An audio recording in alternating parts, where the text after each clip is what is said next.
ce soir, on va parler de beaucoup de choses. J'ai 40 minutes pour Alexandre. Je vais essayer de les tenir. Vous m'entendez bien au fond? Tout est bon? Ok, parce qu'après, là, ça va un petit peu enchaîner. C'est très gentil. Il y a déjà des gens qui prennent des photos. C'est juste moi. Hein. Enfin, si tu peux demander. Donc, c'est parti. Je vais même vous faire travailler un tout petit peu, mais vous inquiétez pas, ça va bien se passer. En introduction, je vais me présenter. Je m'appelle Adrien Costemal, je suis conseiller en investissement financier et en gestion de patrimoine depuis maintenant 3 ans. À la base, je suis actuaire. Alors pour ceux qui ne connaissent pas ce que c'est un actuaire, c'est un mathématicien de la banque et de l'assurance. Okay. J'ai travaillé pendant plus de 5 ans dans les services financiers des cabinets de conseil, notamment chez Ernst & Young. J'ai travaillé au Crédit Mutuel, en gestion d'actifs, en gestion d'actifs passifs, etc. Donc j'ai fait pas mal de choses. Je suis entrepreneur puisque j'ai monté ma boîte en conseiller en investissement. Investisseur, ça depuis de longues années pour le meilleur et pour le pire. Donc j'en sais un petit peu, je sais quelques petites choses quand même, et surtout les erreurs à ne pas commettre. Et formateur aussi puisque je forme des gens au métier de conseiller en gestion de patrimoine. Voilà pour la petite présentation. Je fais partie d'un réseau d'indépendants qui s'appelle Prodemial. On est 3000 conseillers en gestion de patrimoine en France. On est sous agrément des plus hautes instances de contrôle, l'AMF, Autorité des marchés financiers, la CPR, qui est l'Autorité de contrôle prudentiel et de résolution, qui est un organe de la Banque de France, et l'ANACOFI, ça c'est l'association de CIF, conseillers en investissement financier, dont je fais partie. Ok ? Mon approche de l'investissement, pour moi, l'investissement est une question de connaissance et de conviction, essentiellement. Un peu de technique, évidemment, mais essentiellement, ce qu'on fait en investissement, ça vient de là, ça vient des tripes. Et pour moi, l'éducation et la connaissance, ça ne se monnaie pas. D'accord ? Moi, j'ai un papa qui a été instituteur toute sa vie. Donc, c'est pour ça que moi, mon conseil, je ne le facture pas. Je ne facture pas d'honoraires, contrairement à beaucoup de cabinets en gestion de patrimoine. En fait, je suis rémunéré à la commission des produits financiers que je mets en place avec mes clients. Mon objectif est aussi de démocratiser l'éducation financière. En France, on est le 10e pays européen sur les 10 plus gros pays européens en termes d'éducation financière. C'est assez flippant. Quand j'ai appris ça sur une étude d'Allianz en 2017, ça m'a fait vraiment mal au cœur.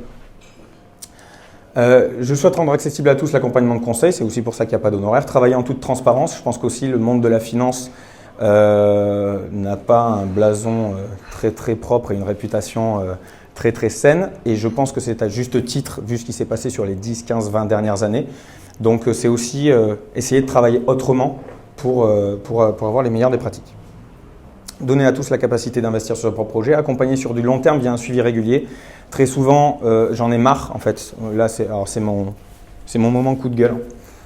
J'en ai marre de rencontrer des gens, de rencontrer des clients qui me disent, moi je leur dis pourquoi vous avez tel produit, pourquoi vous avez fait telle chose, mon banquier m'a dit que c'était bien, et votre banquier il est où? Il a changé de banque, il a même changé de ville, et en fait je suis tout seul et en fait je ne comprends pas ce que j'ai mis en place. Ça pour moi c'est l'horreur, et c'est ce qui arrive malheureusement trop souvent. Donc je souhaite accompagner mes clients sur le long terme dans leur solution de placement. Remettre l'humain au cœur des projets d'investissement, et ça je pense qu'on est aussi en phase avec Conto et Crème de la Crème, et je pense que vous aussi, sinon vous ne seriez pas là. L'approche, c'est aussi, alors ça, je pense qu'il y en a qui connaissent parce qu'il y a quand même quelques entrepreneurs dans la salle. Everything starts with why. Alors, vous l'avez compris, je suis conseiller en investissement, je ne suis pas prof d'anglais, mais c'est un livre de Simon Sinek qui dit qu'en fait, toute démarche, toute action vient du pourquoi. Pourquoi on le fait? Et ensuite, on réfléchit au comment et ensuite au quoi. Et bien en fait, moi, je me suis dit, si on faisait pareil avec l'investissement, finalement. D'accord. Donc moi, c'est ce que je veux mettre en place quand j'échange avec mes clients. J'essaye de comprendre toute leur vie, pourquoi ils veulent mettre en place des choses, pour ensuite aller vers le conseil. Dans ce sens-là, pas dans l'autre. Et en général, d'ailleurs, c'est beaucoup plus efficace. Donc les projets de vie avant les produits financiers. Donc la démarche patrimoniale, c'est quoi? Ça va être définir un projet, le pourquoi, calibrer montant, échéance, etc. Déduire les caractéristiques de placement, trouver un placement cohérent et réaliser le suivi comme je le disais tout à l'heure. Ça, ce sont des étapes, ce ne sont pas des nombres de rendez-vous. Je ne suis pas particulièrement fan des conseillers en investissement qui, on se voit une fois, 2 fois, 3 fois, merci, au revoir et on ne se revoit plus pendant 10 ans. Donc non, je pense qu'il faut passer du temps. Alors bon, ça m'est arrivé sur la définition du projet d'avoir un couple de clients qui ont fait une dizaine de rendez-vous rien que pour caler les choses. Donc là, c'est vrai que ça devient un petit peu… Bon, voilà, je ne vais pas dire le mot. Mais bon, en tout cas, passer du temps quand il faut passer du temps. On va rentrer dans le vif du sujet et on va parler d'un petit peu d'éducation financière. Je vais avoir quelques séquences. Et finalement, vous allez commencer à travailler. Donc je vous invite à prendre De quoi noter votre téléphone, s'il faut. Prenez-le maintenant, vous n'allez pas passer sur scène, vous n'allez pas vous inquiétez pas. Ça va être vous avec vous-même. Mais en fait, j'ai envie de vous faire un truc que 99,99999% des gens en France, et je pense même dans le monde, n'ont jamais fait. Donc si ça vous tente, sortez de quoi noter.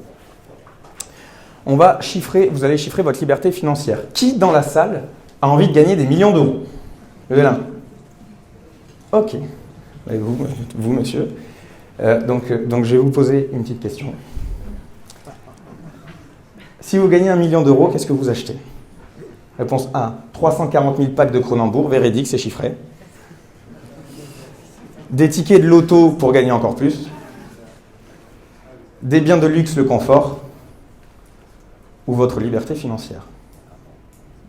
Vous avez le droit de demander l'avis du public. La réponse D. Mais la bonne réponse était la réponse A, malheureusement. Mais non, la réponse D, bien évidemment, c'était une petite introduction. Mais avant de vous dire qui veut gagner des millions, évidemment, tout le monde. Mais qui a besoin de gagner des millions? Souvent, on se dit, moi, j'aimerais arrêter de travailler, il faudrait que je gagne au loto, il faudrait que je gagne 20, 30, 50 millions. Qui sait à partir de combien il n'a plus besoin de travailler? Moi, je le sais. Vous le savez. Voilà. Donc manifestement, il y a 3 personnes sur, je pense, 150. Donc vous voyez, quand j'ai dit 99% des gens, je ne suis pas trop mal. Eh bien, on va le chiffrer, en fait. Parce que ça, en tant qu'actuaire et conseiller en gestion de patrimoine, ben ça se chiffre. Donc on va d'abord chiffrer sa sécurité financière, son indépendance financière, et ensuite sa liberté financière. OK ? Donc qu'est-ce que c'est que chiffrer sa sécurité financière? Ça va être chiffrer ses dépenses courantes, son minimum vital, d'accord? Donc je vais prendre un exemple, et puis vous faites le truc pour vous. Alors vous embêtez pas à aller chercher votre loyer, aller chercher vos factures, etc. Vous faites une cote mal taillée pour ce soir et vous le reprendrez à la maison. En plus c'est aussi filmé, donc vous pourrez reprendre avec la vidéo après. Donc dans mon exemple, un logement, loyer, un freelance à Paris va payer un loyer de 1 200 € par mois. Bon, pas vrai, peu importe. Ça peut être, hop là, je sais pas ce que j'ai fait. Ouais, c'est bon, excusez-moi. Ça peut être un T2, T3 dans certains quartiers, ça peut être 8 mètres carrés dans la rue. Pour vous dire combien paye Conto. C'est là. La nourriture et courses, hygiène, autres, besoins professionnels, etc. 500 € par mois. Transport, 400 € par mois, ça peut être le pass Navigo, voiture, essence, assurance, etc. etc. Souvent on sous-estime ce que ça nous coûte vraiment, petite réparation aussi. Les services, eau, électricité, téléphone, box, abonnement Deezer, Uber, tout ce genre de choses. Assurance, banque, 100 € par mois, ça peut être tout le reste. Okay. Donc là, dans mon exemple, le minimum vital, il est de 2500 € par mois. Vous allez voir que mes chiffres vont tomber rond, c'est pour vous montrer la démarche, le mindset. Et vous faites vos chiffres. Véridique, faites l'exercice, franchement, si vous avez envie. Faites une cote mal taillée, c'est pas grave, mais faites-le, vous allez voir. Ça devrait vous apprendre 2-3 petits trucs. Ça fait 30 000 € par an pour avoir votre sécurité financière, c'est-à-dire votre minimum vital. Dans cet exemple-là, vous avez votre chiffre. Je ramasse pas les copies, ça sera le vôtre. On va maintenant chiffrer votre indépendance financière. D'accord? Donc, on va tout simplement reprendre la sécurité financière. Quand même, le minimum. 2500 € par mois, c'était. Ensuite, vêtements, autres, confort, 400 € par mois. Sortie, bar, 300 € par mois. Alors, je sais que chez Crème de la Crème, le budget est beaucoup plus gros que ça, en sortie, bar, etc. Et puis les extras, sport, vacances, 300 € par mois. Ce qui nous fait un total de 3500 € par mois, 42 000 € par an pour avoir de l'indépendance financière. On assure le minimum vital, mais en plus, on kiffe la vie. Ok ? Faites votre calcul. Normalement, ça devrait aller assez vite. Hein. Faites-le dans votre tête aussi, je vois des gens. Je pense que vu le nombre de gens qui prennent des notes, il y a des gens très forts en calcul mental. Donc ça, c'est l'indépendance financière. Et maintenant, on va chiffrer la liberté financière. C'est l'indépendance financière, évidemment, 3500 € par mois, et le train de vie de rêve. Vraiment, là, ça serait vraiment le gros kiff. Ça peut être, par exemple, gagner 1500 € par mois de plus, ça fera 5000 €. Alors, vous allez me dire, ouais, mais nous, on est freelance, le taux journalier, moyen, tatati, tatata. Ouais, ok, je sais. Mais bon, voilà. C'est un exemple, chiffrez le vôtre. Liberté financière, là, en l'occurrence, 5000 € par mois, ça fait 60 000 € par an. Ce qui m'intéresse, c'est que vous ayez un total, ici. À la limite, les autres étapes, vous le ferez à la maison. Essayez d'avoir un montant total. Combien de rémunération annuelle vous aimeriez avoir? Sans penser à je dois travailler, je ne dois pas travailler, combien? Okay. Si vous avez ce montant, vous le multipliez par 20. J'y arrive. Ah oui, un truc que je n'ai pas dit, et j'aurais dû le dire. Il va y avoir beaucoup d'informations, donc je ne vais pas prendre de questions pendant le talk. Et après, je suis dispo autant que vous voulez jusqu'à la pas d'heure. En fait, il m'a dit de tenir 40 minutes. J'ai pas voulu élaguer des sujets, donc j'ai tellement de choses à vous dire qu'il vaut mieux pas que je prenne des questions pendant le talk. On va multiplier ce montant par 20 pour la bonne et simple raison que multiplier par 20, c'est comme si ça tournait à 5%. Et donc là, 60 000 euros par 20, ça fait 1 200 000 euros. C'est-à-dire si vous avez 1 200 000 euros qui tournent à 5%, vous avez 60 000 euros net, vous avez 60 000 euros de revenus annuels. Vous avez votre indépendance financière, votre liberté financière. D'accord ? Ça veut dire quoi ? Ça veut dire qu'on vient de transformer un revenu annuel, d'accord, un revenu de liberté financière, en un capital de liberté financière, c'est-à-dire un objectif. Et donc moi, quand j'entends les gens me dire « Ah mais moi, pour que j'arrête de bosser, il faudrait que j'ai 15 millions d'euros », ça me fait doucement rigoler. Parce qu'en réalité, c'est pas vrai. Donc je ne sais pas si vous avez votre chiffre, mais déjà, rien que savoir ça sur soi, personne ne le sait. Moi, quand je pose la question en rendez-vous, des fois, je m'amuse, les gens, ils regardent, ils ne comprennent pas. Petite deuxième séquence, on va faire un dépistage du cancer financier et on va faire une petite pesée, parce qu'on sort des fêtes, et donc en général, quand on sort des fêtes, on est un petit peu... voilà. Je m'inclus dans le groupe.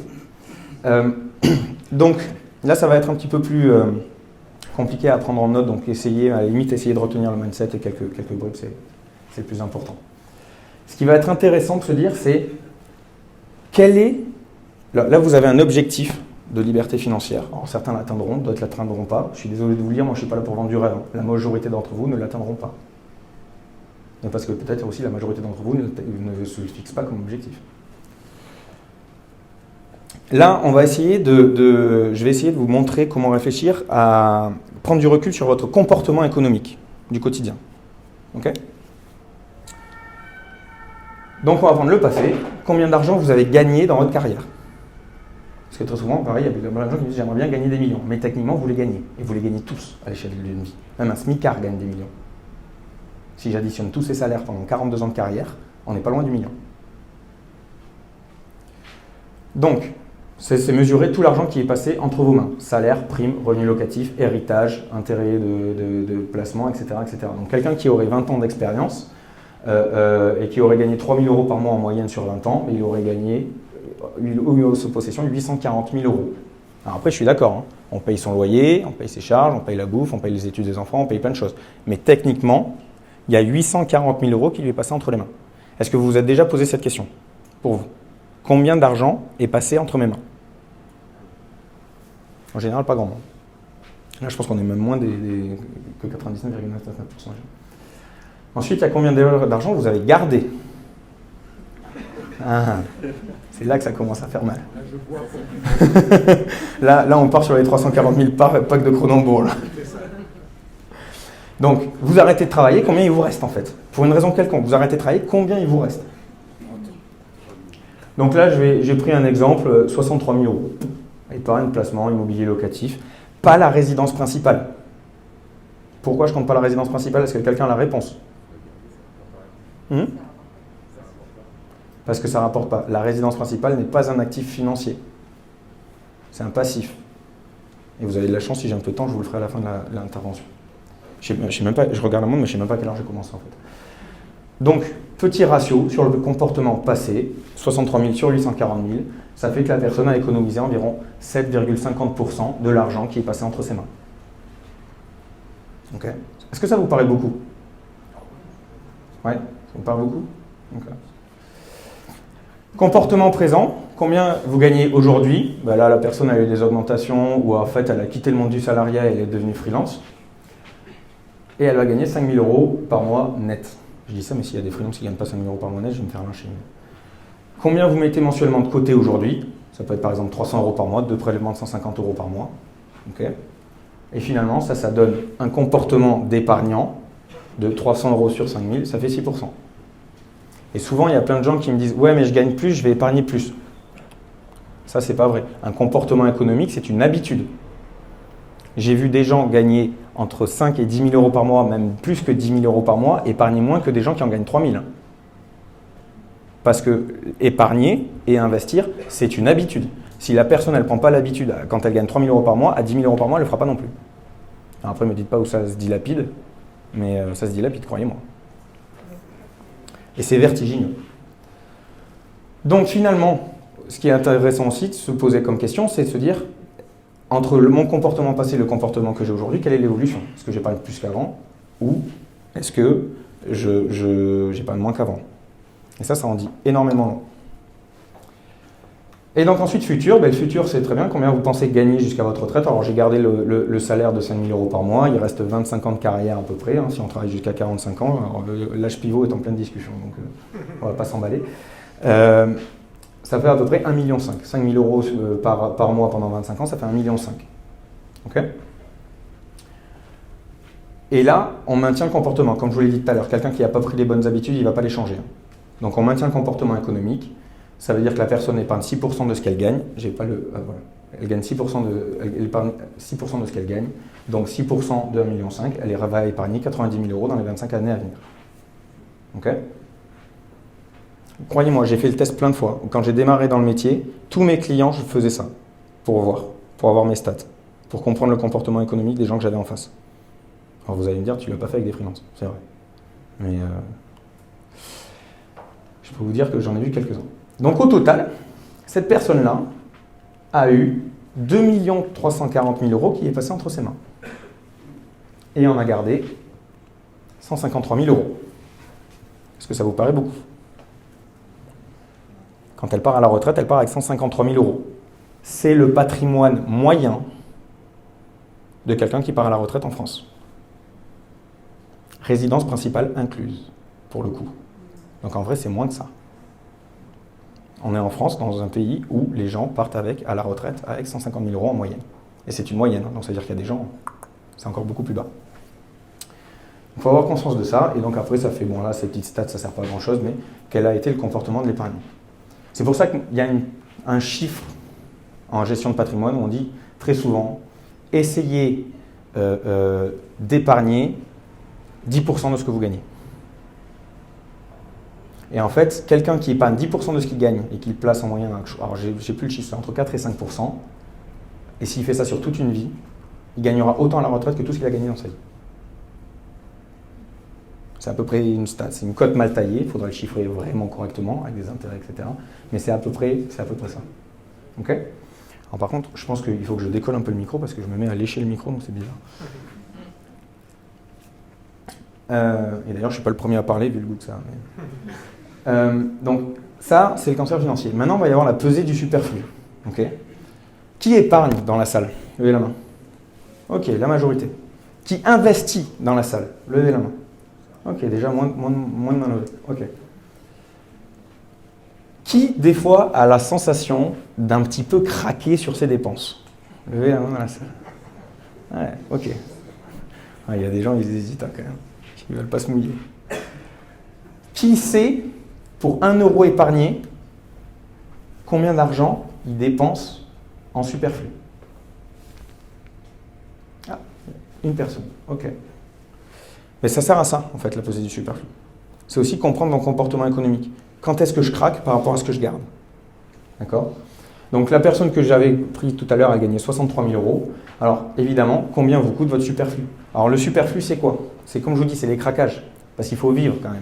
Si on gagne de l'argent, enfin, on va pas vous enterrer avec des liasses de billets sans fin. Donc, il faut vivre et il faut avoir le train de vie qu'on a envie d'avoir. Donc, moi, si vous avez envie d'un iPhone plutôt qu'un truc pourrave, c'est votre droit. Si vous voulez un sac Louis Vuitton plutôt que ce truc-là acheté sur les marchés à Strasbourg-Saint-Denis le samedi à 11h du matin en sortant de boîte, voilà. Si vous voulez cette voiture plutôt qu'une Twingo, cela dit en passant, c'est plus facile à garer dans Paris. Voilà. Par contre, la couleur, on peut en discuter. Si vous voulez claquer des bouteilles de ruinard en boîte de nuit et finir complètement arrêté par la police, c'est votre droit aussi. Moi, je ne suis pas là pour vous dire comment vivre. Okay? Chacun vit comme il veut. Par contre, je suis là pour vous faire prendre conscience de la taille que peut avoir votre superflu dans votre comportement économique. Donc, c'est à vous de voir, plaisir ou superflu. Donc là, si je prends la personne sur un horizon de 20 ans, puisqu'elle avait épargné ça en 20 ans, elle a acheté 7 téléphones. Parce qu'en général, c'est ça la moyenne. Hein. D'ailleurs, c'est même moins que ça maintenant. Un téléphone, on ne garde pas plus de 3 ans. Donc 7 téléphones, puis à chaque fois c'est iPhone. Je vois qu'il y a des spécialistes. Désolé. Surcoût, télé, voiture, etc. parce qu'on craque un peu. Craquage shopping.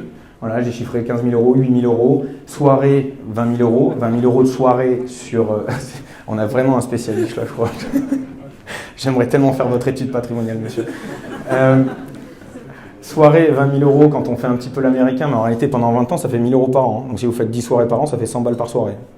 C'est pas non plus incroyable, le chiffre que je sors. Mais même moi, je m'inclus. Moi, c'est beaucoup plus que ça. Donc, les cigarettes, les fumeurs, augmentation du paquet. C'est à peu près, là j'avais chiffré un paquet tous les 2 jours. Sur un horizon 20 ans, c'est 33 000 euros. Voilà. Donc au total, ça fait 80 000 euros de dépenser en choses superflues ou pas. Parce qu'il y a des gens qui vont dire sans la cigarette, moi je vis pas. Ok, très bien. La question, c'est pas de juger. La question, c'est de prendre conscience.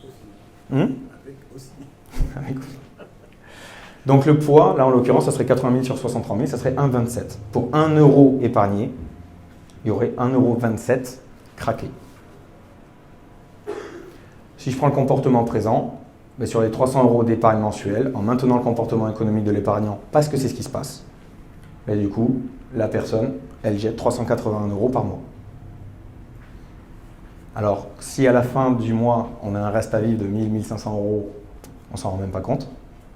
Par contre, il y a des gens, quand je leur fais faire ça parce qu'ils n'épargnent pas à la fin du mois, ils deviennent livides. Moi, c'est pour ça que je voulais vous le donner. Troisième séquence, j'ai essayé d'arrêter de plomber l'ambiance. Troisième séquence, connaissez-vous le coup de la remise à plus tard? Ça, c'est quelque chose que j'adore. Non? Donc, pour comprendre le coup de la remise à plus tard, il faut comprendre une mécanique. Einstein avait dit que c'est la plus grande mécanique de l'univers, et je rigole pas, il a vraiment dit ça, c'est la mécanique des intérêts composés. Okay. La mécanique des intérêts composés, c'est quoi? C'est-à-dire des intérêts simples, j'ai 100, ça tourne à 10%, à la fin de l'année, j'ai... Ouf, je vais être fatigué. 110, ok. Si je suis en intérêt simple, l'année d'après, j'ai encore 10. Par contre, si je suis en intérêt composé, j'ai 11, exactement. 10% de 110. Et l'année d'après, j'ai 10% de 121.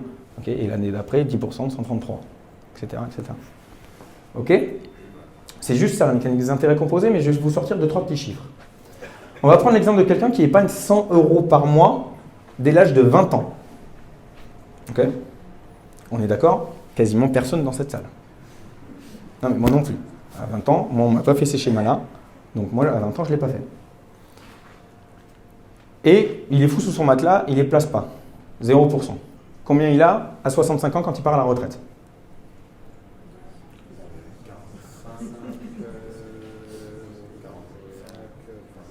45 fois 12 fois 100. Donc ça fait 54 000 euros. Ok. J'ai essayé de vous réveiller un peu, essayer de participer un peu. Si cette épargne tourne à 5% annuel, ça fait combien à 65 ans? 120 000. Qui dit mieux? Ah, chauffez-vous un peu. Je ne suis pas tout seul, aidez-moi. 400 000. Qui dit mieux? On va être à 200 000 euros, à peu près. C'est dommage que vous ne participez pas parce que la foule, c'est une théorie mathématique, la foule a toujours raison. Mais si elle participe. Si ça tourne à 10% par an, on n'est pas là pour dire 10% faisable, pas faisable. C'est juste pour vous montrer la mécanique. 10% par an, ça fait combien à la fin? 500 000. Qui dit mieux? Moins? Plus? Qui dit mieux? 800 000. Qui dit mieux? Au fond, là, les crèmes de la crème. J'entends pas. C'est le salaire de votre PDG. 900 000, j'ai entendu. 1 million. Qui dit mieux? 1 million 2. Qui dit mieux? 2. Tu te calmes. On va être à 900 000 euros. Je double la renta, je fais plus que doubler le gain que j'ai. C'est ça la mécanique des intérêts composés. Parce qu'à la fin, je génère des intérêts d'intérêt. Et ça, c'est extrêmement puissant. Ça, c'est ce qu'on appelle, pour ceux qui ne font pas des maths, une courbe exponentielle. Ok? Oui, un petit peu de technique. Maintenant, on va dire un truc, on va dire, tiens, moi, à 20 ans, je ne l'ai pas fait. Je n'ai pas mis 100 euros par mois. Si on se dit, mais à 30 ans, ça va, je profite de la vie active, je commence à gagner mes sous, je ne vais pas épargner 265 euros par mois, c'est énorme. Je vais le faire à 40. pour avoir les mêmes résultats, c'est 730 € par mois. C'est pareil, ça se joue à un poulet. Ça ne doit pas être 700, ça doit être 680 et quelques. À 50 ans, donc quand on se dit, bon ça va, j'ai plus les gosses à charge, là c'est bon, on va pouvoir épargner pour la retraite, etc. Pour avoir les mêmes résultats, donc on a cramé les 3/4 du temps, il faudrait 2260 € par mois. Donc quand on me dit, préparer ma retraite, j'ai le temps. Non, ça c'est pas vrai. Ça c'est pas vrai. Parce que par contre, la personne qui a commencé à 20 ans à 100 € par mois, toute sa vie elle est restée à 100 € par mois. Elle n'a pas augmenté après. Ça suffit en fait. C'est ce qu'on appelle une habitude. Ce qu'on appelle un comportement économique. Régulier. Ok? J'accélère parce que je suis là-bas. Je vais vous chiffrer un petit exemple. Et je vais vous poser une question. Si je vous donnais 50 000 € par an, pendant 20 ans, est-ce que vous les acceptez? Oui. Enfin, après, si c'est pour acheter des téléphones, enfin, je suis désolé, mais peut-être les donner à quelqu'un d'autre. Eh bien, je vais vous les donner. Je vais prendre l'exemple de 2 frères, Pierre et Paul. D'accord? Ils ont 20 ans. Paul, pendant ses 40 ans, il met 500 € de côté par mois. Ok? Donc, il met de côté 120 000 €. D'accord? Pour l'instant, je ne parle pas de rentabilité. Okay? Il épargne 120 000 €. Son frère, Pierre, au même moment, il n'épargne pas. Il profite de la vie, il ne se pose pas de questions, il achète des téléphones. En plus, vous êtes au premier rang, je ne vais pas vous lâcher, ça va trop. Vous n'allez plus jamais revenir, vous allez quitter crème de la crème, ça va. Désolé, vous allez perdre influence, les gars. Paul, à 40 ans, il arrête de travailler, ou il perd des revenus, ou il a un accident, ou peu importe. Enfin, bref, il arrête d'épargner. Il n'épargne plus. Il garde ses 120 000, ok, mais il n'en met pas plus de côté. Pierre, il dit, mon frangin, il est quand même pas débile, je vais peut-être, moi, avoir ce comportement économique. Donc, pendant 25 ans, il épargne 500 € par mois. Comme lui, il le fait sur 25 ans, alors que lui, il l'a fait sur 20 ans, il épargne un petit peu plus. Il est à 150 000 € à la fin, à la retraite. Ok? Le revenu médian. Enfin, le patrimoine médian, pardon, à la retraite. Donc, lui, il se dit, j'ai épargné 150 000 € à la retraite, et lui, il se dit, j'ai épargné 120 000 € pour ma retraite. Si cette épargne, elle tourne à 7% net, ok? C'est-à-dire, lui, il n'a pas épargné, ensuite c'était 7% annuel net, et lui, il a épargné, il a arrêté, mais ça a continué à tourner à 7% net. Mais Pierre, à gauche, il va avoir 390 000 €, pas mal, retraite un petit peu plus confortable que la moyenne, même beaucoup plus confortable que la moyenne. Mais Paul, vous vous en doutez, je commence à mettre des carottes un peu partout, il va aller plus loin. Mais en fait, il ne va pas aller plus loin, il va aller beaucoup, beaucoup plus loin. Il a atterri à 1 380 000 €. C'est un monde qu'il y a entre les deux. Ce n'est pas tout à fait la même retraite. On est d'accord. 1 million d'euros, ce n'est pas tout à fait la même donation qu'on fait à sa famille après, ses enfants. Et ce qui est paradoxal, c'est que c'est celui qui a mis le moins d'essence dans le moteur, à la base, qui va beaucoup plus loin. Mais parce qu'il l'a fait beaucoup plus tôt. Il y a un écart de 1 million. Donc sur 20 ans à ne pas épargner, c'est comme si le Pierre qui avait 20 ans, il faisait perdre au Pierre de 65 ans 50 000 € par an. Voilà pourquoi je vous dis, je suis en train de vous donner 50 000 € par an. Alors vous allez me dire, 7% annuel, c'est pas facile. C'est pas facile. Sauf que si on met pas 500 € de côté par mois, mais 650, c'est pas 7, c'est 5 pour avoir les mêmes chiffres. 5% c'est faisable annuel. 5% c'est faisable annuel. On est d'accord. Tout ça pour dire qu'il ne faut pas de l'argent pour faire de l'argent, ça c'est pas vrai. Alors, c'est pas vrai. Si à la fin du mois, on est en train de récurer la casserole de pâtes parce qu'on n'a plus rien à manger, on est d'accord, ça va être très compliqué. Mais tous les gens qui épargnent et qui me disent « Non, mais de toute façon, la gestion de patrimoine, l'investissement, machin, le timing, j'ai le temps. » Non, non. Il ne faut pas de l'argent pour faire de l'argent et tout est une question de timing. Parce que vos inactions, elles vont vous coûter plus que n'importe quelle crise. Je suis d'accord, les marchés financiers, c'est parfois un petit peu bizarroïde, il se passe plein de choses et des fois des choses pas terribles. Mais je ne connais aucune crise financière qui a fait perdre 50 000 € par an à quelqu'un. À part Kerviel, peut-être. Mais lui, c'était en 3 minutes. Et donc, ça coûte cher de rattraper le temps perdu. Ça, c'était ma slide précédente. Okay. Donc, pensez-y. Parce que moi, la plus grosse erreur que j'ai faite quand j'ai commencé à investir, enfin, c'est pas que j'ai l'erreur que j'ai faite, parce que j'ai commencé à investir tôt, mais c'est que j'en avais pas conscience. C'est que la première des données importantes en investissement, c'est pas dans quoi vous investissez, c'est pas combien vous investissez, c'est quand vous investissez. Tout le monde connaît Warren Buffett? Ouais. Techniquement, son premier investissement, alors il est un peu contourné le truc, son premier investissement était à 8 ans. Il avait 8 ans. Et il a créé 99,7% de sa fortune après ses 60 ans. Il faut du temps. Par contre, lui, il a de la liberté financière, je crois. Quatrième séquence, maîtriser le saut d'obstacle. J'ai accéléré un petit peu. Donc l'impact des statuts, les statuts professionnels, les statuts fiscaux sur les placements et les statuts de loueurs immobiliers, tout ça, c'est plein d'administratifs, c'est plein de statuts. Moi, je ne vais pas vous mentir, je ne suis pas un grand fan d'administratif, donc dans mon métier, je suis quand même obligé de m'en taper un petit peu. Mais il y a plein de choses qui font que ça change. Donc, on m'a posé la question il n'y a pas longtemps, se dire, moi, je suis au plafond en micro-entreprise, est-ce que je dois passer en SAS ou changer de statut pour gagner plus? Mais le calcul, il est très simple.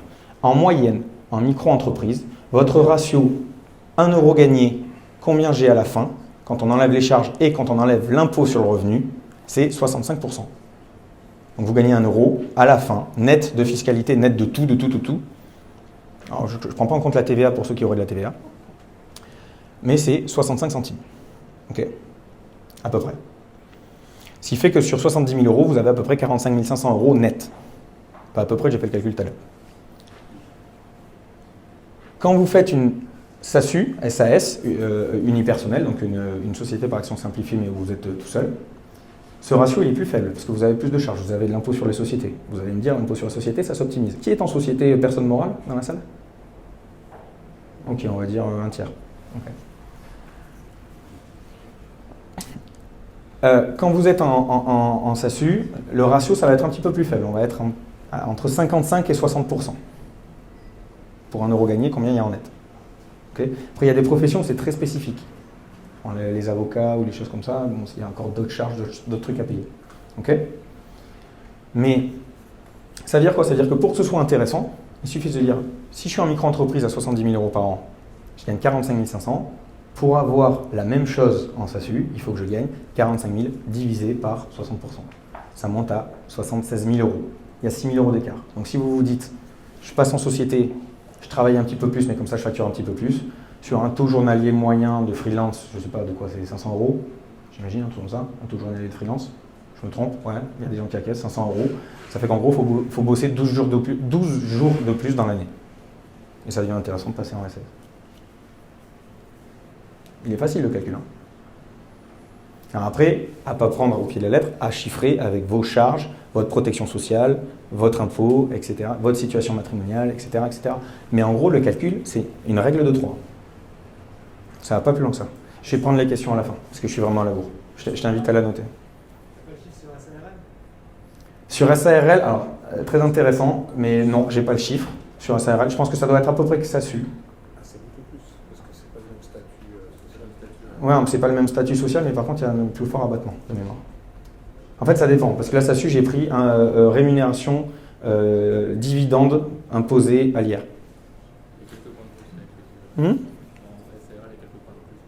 Ouais, donc c'est pour ça. Mais après, c'est du cas par cas. Donc je ne peux pas vous faire un cours sur tous les statuts professionnels, parce que déjà, je pense que vous vous êtes posé la question même avant moi.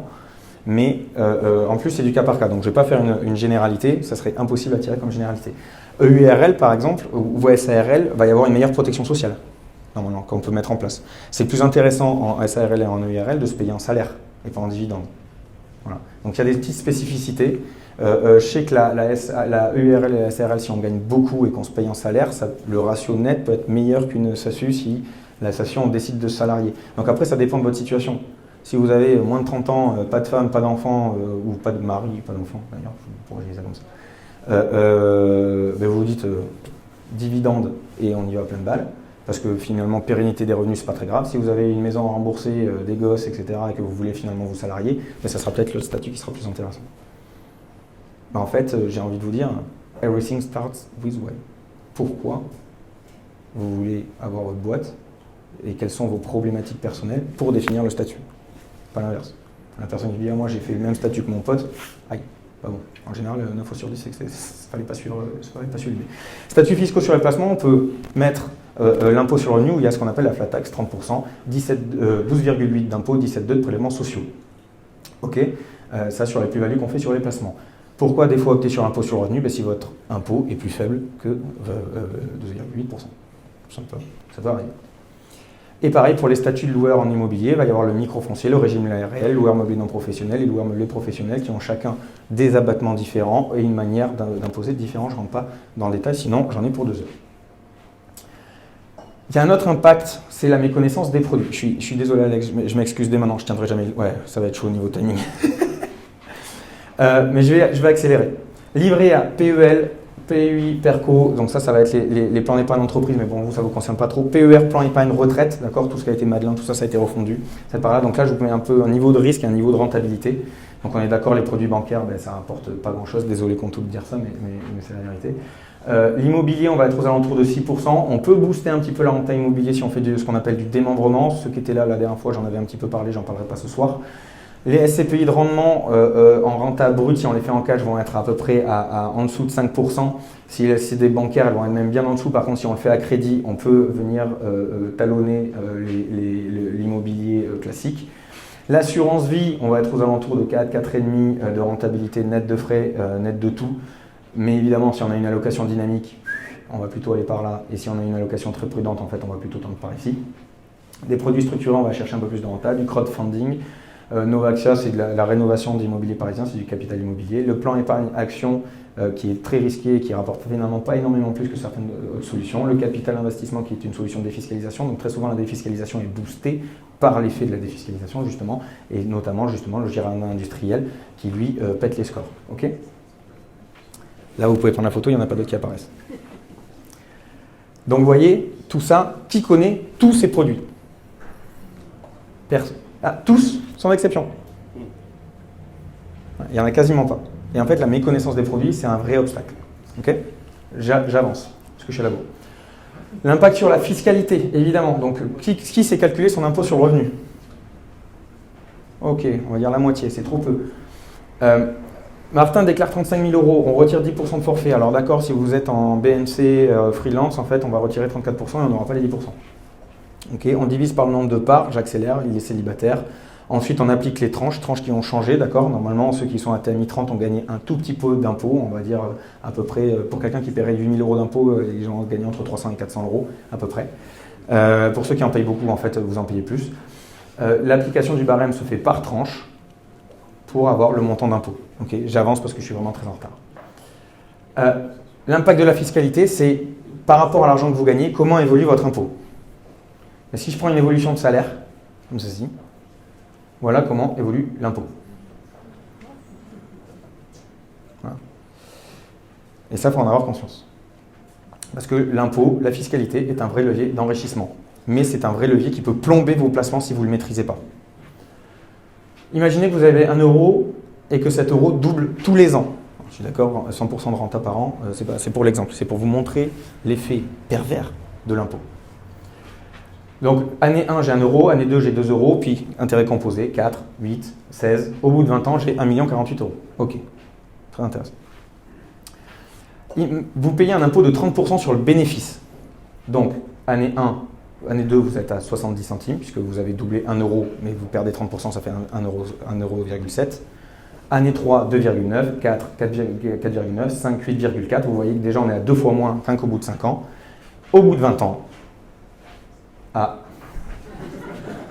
au bout de 20 ans, j'ai un pépin technique. En plus, je ne sais pas me servir d'un Mac, donc j'ai besoin d'un. Moi, je suis un gars old school. J'ai besoin d'un assistant, tout à fait. Je ne sais pas si c'est craché. Non, mais même le PC, vous voyez, ça le choque. Donc, pour vous dire. C'est tout bon? Je ne sais pas, c'est peut-être moi qui ai appuyé sur un truc, mais. C'est bon? Yes. 40 600 € à retirer que 30% du bénéfice réalisé. Pourquoi? Parce qu'on casse la mécanique des intérêts composés. Alors vous allez me dire, oui, mais moi, si j'ai des revenus 30%, c'est justement la flat tax, c'est sur les plus-values, etc. Donc ça veut dire que si vous investissez, si vous réinvestissez les bénéfices que vous faites sur un placement qui est fiscalisé, voilà comment ça impacte. Vous perdez quasiment 96% du potentiel. Si vous payez un impôt de 50%, 50% c'est quoi? C'est 17,2 de prélèvements sociaux, 30% de TMI. Hein. C'est ce que vous êtes imposé sur les revenus immobiliers. Ça fait 47,2, ça fait pas 50. Mais en faisant le même calcul, j'arrive à 30% d'euros, je perds 99%. Donc si vous vous dites, je réinvestis mes loyers en immobilier, par exemple j'ai un appartement et mes loyers, je les réinvestis par exemple dans de la SCPI, mais que je suis fortement fiscalisé et que je ne maîtrise pas mon impôt, voilà à quoi ça sert. Hein. C'est terrible. Donc c'est pour vous montrer, évidemment, 100% de renta annuelle, ça n'existe pas, mais c'est pour vous montrer l'effet dévastateur. Parce que comme il n'y a pas 100% de renta annuelle, on ne s'en rend pas compte de ça. Donc est-ce que vous maîtrisez l'impact de l'impôt? Mieux, est-ce que vous vous enrichissez grâce à votre impôt? Rarement. Mais pourtant, il y a des moyens de le faire. S'enrichir grâce à sa fiscalité. Je travaille énormément avec mes clients sur l'optimisation de leur fiscalité. Donc je peux vous dire que sur la même évolution de revenus et sur la même évolution de l'imposition, on peut transformer cette courbe en celle-ci. Ça, c'est un cas réel. Voilà. Donc évidemment, on finit toujours par en payer un peu, quand même, voire beaucoup, mais en tout cas, on a moyen de faire rentrer l'impôt dans votre patrimoine. Il y a plein de choses qui existent. Donc les produits défiscalisants, il y en a plein. Alors je vais tous les afficher. Voilà. Le plan épargne retraite, d'accord, vous défiscalisez ce que vous rentrez dedans. Après, il y a plus ou moins de contraintes. La loi Pinel en immobilier, la nue propriété. Alors, Gérard industriel, vous gommez de l'impôt, réduction d'impôt, vous gommez de l'assiette imposable, d'accord. Tout ce qui est SCPI, pareil. Les SCPI de rendement étrangère, en fait, vous êtes fiscalisé à l'étranger, donc vous évitez les prélèvements sociaux. Donc j'ai mis aussi des choses qui sont flat, entre guillemets, en impôt, c'est-à-dire que vous ne créez pas de l'impôt supplémentaire. Le régime loueur meublé non professionnel en immobilier en est un exemple. OK? Et le capital investi. Okay. S'enrichir grâce à l'immobilier, puisque j'ai parlé un petit peu d'immobilier. Pour vous, quels paramètres impactent la rentabilité d'un investissement immobilier?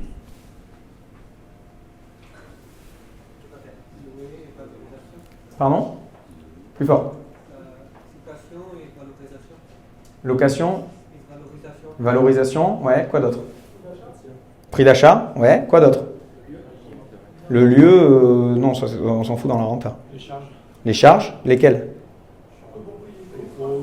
Copro. Taxe foncière. Ok. Taxe foncière, date de livraison, puisqu'en fait ça va générer des intérêts intercalaires, taux marginal d'imposition, ça vous dépend de vous, montant d'apport, taux d'emprunt, taux de prélèvements sociaux, frais d'expert comptable, les hypothèses futures, puisque si vous vous mariez ou si vous avez un changement dans votre vie professionnelle, en fait ça va impacter tout le reste. Et évidemment les valorisations également. Les loyers, les frais de gestion, les frais de garantie bancaire, les frais de dossier bancaire, les frais de courtage, les montants des travaux, les taux d'assurance emprunteur, les frais d'entretien, les frais de copropriété, les frais d'assurance du bien, les prix du bien, le frais de notaire, les réductions d'impôts éventuelles que vous pouvez avoir, le prix du mobilier, la durée d'emprunt et les charges non récupérables. Tout ça impacte la rentabilité d'un investissement immobilier. En général, on ne pense pas à tout. Une chose à retenir, celles-ci sont les seules sur lesquelles vous avez la main. Pas beaucoup. Okay. Je vais définitivement plomber l'ambiance. Celles-ci sont les seules qui vont en votre faveur. Qui vont de manière positive. Donc il est extrêmement important d'avoir ça en tête pour comprendre et calculer une rentabilité en investissement immobilier. C'est beaucoup plus complexe que se dire quelle est ma mensualité d'emprunt, quel est le loyer que je touche. Ceux qui vous vendent des produits immobiliers comme ça sont des... Je suis filmé, je vais faire attention à ce que je dis. Sont des... Voilà. Donc voilà comment on peut prendre en compte une rentabilité immobilière. Okay. Donc prix de l'investissement, les travaux, les frais, etc. Le financement, quelle structure de financement vous avez, l'exploitation du bien en termes de loyer, etc. Et derrière, vous calculez des loyers net de frais, net de fiscalité. Du coup, une participation moyenne, d'accord. Et évidemment, la rentabilité que vous avez. Je ne suis pas un grand fan des gens qui disent... Parce que dans la réalité, c'est pas vrai. Comment devenir rentier immobilier en étant chômeur, unijambiste, aveugle et en connaissant rien à l'immobilier. Et tout ça de manière autofinancée, miraculeusement. La réalité, c'est pas tout à fait vrai. Parce que la banque, elle étudie vraiment bien vos dossiers de financement, quoi. Et votre comportement d'épargnant. Est-ce que vous êtes à découvert, est-ce que vous épargnez, etc., etc. Ça, elle le calcule. Donc voilà, même si les gens qui parlent comme ça ne disent pas que des bêtises, mais en tout cas, il faut faire extrêmement attention. Et c'est très très rare aujourd'hui de trouver des investissements immobiliers autofinancés. C'est très rare. C'est même quasiment introuvable aujourd'hui si on veut aller dans des grandes villes. Donc s'enrichir grâce à l'immobilier, voilà, j'ai replacé les produits immobiliers. La Pinel est boostée grâce à la fiscalité, au crédit d'impôt. Tout ce qui va être rénovation, colocation, quand on fait beaucoup de travaux, en fait, comme on fait beaucoup de travaux à court terme, ça c'est une échelle à court terme, eh bien, la renta est très faible parce qu'on génère beaucoup de frais. Par contre, sur un horizon long terme, ben, en fait, petit effet spécial, ça va converger. Ah non. Ah ouais. Ça va converger. Pourquoi? Parce que ben, la Pinel, une fois que vous n'avez plus le crédit d'impôt et que vous n'êtes plus soumis au plafonnement des loyers, etc., vous faites quoi? Vous le transformez en ceci. Et ça, en fait, c'est du ceci avec beaucoup de travaux. Donc sur un horizon long terme, les choses convergent. Donc la question quand on investit en immobilier, c'est pas de se dire quel produit est mieux que l'autre. C'est pas ça la question. Si quelqu'un vous dit ce produit, la Pinel, c'est mieux que l'ancien, la colocation, c'est mieux que faire du loueur meublé, etc., ça, ce sont des gens, ce ne sont pas des conseillers, ce sont des vendeurs qui vous disent ça. La question qu'il faut vous poser, c'est quel levier vous activez? Le levier fiscal, okay, le levier neutre fiscalement ou au contraire la valorisation avec pas mal de travaux. C'est juste une question de levier l'immobilier, uniquement ça. Qui a envie d'en savoir plus sur l'immobilier? Levez la main. Ok, quelques-uns. Alors je vais faire ma petite pub. Je fais une conférence sur l'immobilier le 10 février. Comme justement on est en partenariat avec Crème de la Crème, ben, je vous en parle parce que c'est avec plaisir que vous pouvez vous y inscrire. Il y a le lien d'inscription ici et je pense qu'on le relaiera, autour de vous. Vous pouvez vous y inscrire, c'est totalement gratuit. Et où pendant 1h30, ça va être un petit peu plus long que ça, je co-traite parce qu'on est plusieurs animés, les problématiques du financement, les statuts de loueurs, les abattements fiscaux, les différents produits, Pinel, colocation, SCPI, loueur meublé non professionnel. Je calcule toutes les rentages, je prends des exemples chiffrés, je fais des comparatifs entre trucs. C'est 1h30 de pur immobilier. Voilà. C'est le 10 février. Qui a envie de venir? Merde. Ah oui, quand même. Qui est sûr de venir? Il y a une quinzaine. Ok. On mettra peut-être une date de fin d'inscription parce que si je dois changer la salle, bon, on verra. Mais ok. Je vais vous faire un petit extrait du genre de choses que je traite pendant cette conférence. Une problématique, un questionnement que j'ai très souvent. Est-ce que je dois acheter ou continuer de louer ma résidence principale? J'en ai marre de jeter un loyer par les fenêtres. C'est un truc que j'entends très souvent. Mais je veux vous montrer que jeter un loyer par les fenêtres, ça peut être extrêmement rentable. On va avoir une vision coût et on va comparer l'achat de la résidence principale et la location. Donc si j'achète 200 000 € ma résidence principale, un appartement ou n'importe quoi d'autre, il y a à peu près 20 000 € de frais de notaire, frais de garantie bancaire, etc., frais de dossier. Je prends un crédit à 25 ans à 1,50 et j'ai une revalorisation foncière de 1% par an. Okay, ça, c'est les hypothèses que je prends pour exemple. Je loue d'un côté, j'achète de l'autre. Qu'est-ce qui se passe? Mensualité, je loue d'un côté, ma mensualité de remboursement, c'est à peu près 935 € avec ses conditions de crédit. Si je loue un appartement qui vaut 200 000 €, je vais être à peu près à 650 € par mois. Je suis d'accord avec vous, un appartement qui vaut 200 000 € dans Paris, en général, on loue plus que 650 € par mois. Et en France, c'est à peu près une moyenne. C'est une stat que j'ai chopée. En termes de charges de copropriété, en tant que propriétaire, vous avez toutes les charges de copropriété. Donc sur une base de 100 € par mois, ça fait 100 € par mois. Quand on est locataire, on en a à peu près 66%. D'accord? Il y a une partie des charges que le propriétaire conserve. Okay, taxe foncière, le locataire n'en a pas. Le propriétaire a une taxe foncière, j'ai pris 800 € par an. On pourra discuter des hypothèses. Moi, ce que je veux, c'est pas discuter des hypothèses, c'est vous montrer la réflexion. La taxe d'habitation, ils se la mangent tous les deux, 400 € par an. Des frais d'entretien, ça c'est, on va dire, un surplus d'entretien. Quand on est chez soi, en général, on fait un petit peu plus attention à son bien. On fait des petits travaux, on fait une petite terrasse, voilà, on fait des petits trucs sympas. Donc, j'ai chiffré 100 € par mois de plus d'entretien. Sur une vision coût, ça fait qu'un coût annuel est de 9 000 € pour la location de la résidence principale, 15 000 € pour l'achat. Okay, sur un coût à 5 ans, c'est-à-dire que j'ai dépensé 45 000 € à louer et j'ai dépensé 74 000 € à acheter ma résidence principale. Sauf qu'au bout de 5 ans, je revends. Comme j'ai eu la revalorisation foncière, mon 200 000 € est devenu 210 000 € et je solde mon crédit. Donc j'ai quand même un capital parce que j'ai amorti. Quand même. Donc je retire de ce crédit à peu près 27 600 €. Donc en net, louer ma résidence principale m'a coûté 45 000 €. Acheter ma résidence principale m'a coûté 46 000 € à horizon 5 ans. Donc vous voyez qu'à horizon 1 an, il y a un bel écart. À horizon 5 ans, on converge. À la 6e année, on croise. Ça devient plus coûteux, dans cet exemple-là, de louer sa résidence principale que d'acheter sa résidence principale. Plein de téléphones qui se lèvent. Mais là, j'ai créé un biais économique. Ah mince. Là, j'ai créé un biais économique. Est-ce que quelqu'un le voit? Exactement. Ici, on dépense plus d'argent que de ce côté. Donc, je suis en train de comparer deux choses qui ne sont pas comparables.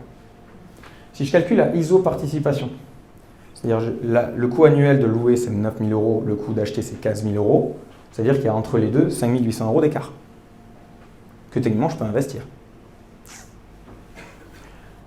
Mais la iso-participation, et si ça tourne à 5% annuel net, à horizon 2 ans, louer et investir à côté, ça me crée 12 000 euros de charge, enfin de bénéfice, pardon, de capital créé.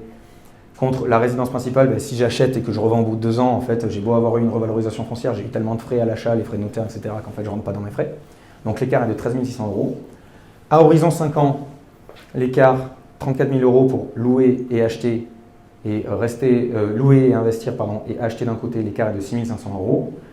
Au bout de 10 ans, finalement pas au bout de 6, on converge énormément. 80 000 euros de dépenses entre louer et de capital créé entre louer et investir et 79 000 euros de patrimoine créé à acheter sa résidence principale. Et à votre avis, qu'est-ce qui va se passer après? Vous la sentez la carotte, hein? Ça croise? Eh bien non, ça ne croise pas. Au bout de 15 ans, on recrée de l'écart. 145 000 euros à louer et investir à côté, et 134 000 euros à acheter sa résidence principale. Qui est capable de me dire pourquoi? Je vous en ai parlé tout à l'heure. La mécanique des intérêts composés. Là, on génère 5% d'intérêt sur une échelle de temps très faible. Au bout de 15 ans, on commence à générer des intérêts. Donc finalement, l'écart, ça se resplit. Et donc, au bout de 20 ans, on a même 40 000 euros d'écart entre les deux. Ok? Le risque, c'est le même? Le risque, je vais y venir. Le risque, c'est le même. Il y a d'un côté, vous êtes locataire, d'un côté, vous êtes propriétaire. Mais ça, je vais y venir. Oui. Yes. Oh, mais je commence en retard aussi. Elle a été longue, Gabriel. 5 minutes en plus, j'ai fini. C'est le dernier truc. La résidence principale est un passif. C'est la dernière slide. La résidence principale est un passif financier. C'est ce que je vous disais tout à l'heure en introduction. Pourquoi? Si je prends cet exemple, 200 000 euros d'investissement, 20 000 euros de travaux effectués, 16 000 euros de frais notaires et des frais bancaires. Vous avez vu, c'est les chiffres que j'ai repris tout à l'heure. 220 000 euros de financement, ok, ça vous le financez en cash, par exemple, les travaux, vous ne les faites pas financer, j'ai 935 euros de remboursement, c'était le chiffre que j'avais pris tout à l'heure. En termes d'exploitation, je n'ai pas de loyer, hein, j'occupe, j'ai de l'entretien, j'ai de la copro, j'ai les taxes foncières et la taxe d'habitation, et j'ai les assurances. Ok? Donc, en participation nette, je ne suis pas à 935 euros, mais je suis à 935, 100, 140 et 100. Je suis à 1275 euros par mois de participation nette. Véridique, d'acheter ma résidence principale. Si à 25 ans, je revends 220 000 euros, c'est-à-dire à peu près 1% par an, un petit peu moins d'1% par an, en fait, c'est 1% par an et ensuite on enlève les frais notariés, etc. Mais en fait, ma rentabilité, elle est de moins 5%. Alors que j'ai pris la revalo. Si je me dis, ouais, mais j'ai acheté ma résidence principale, elle s'est valorisée dans le temps, j'ai fait plus 25%. D'accord? Donc en fait, je n'ai pas vendu 220 000 euros, j'ai vendu 275 000 euros.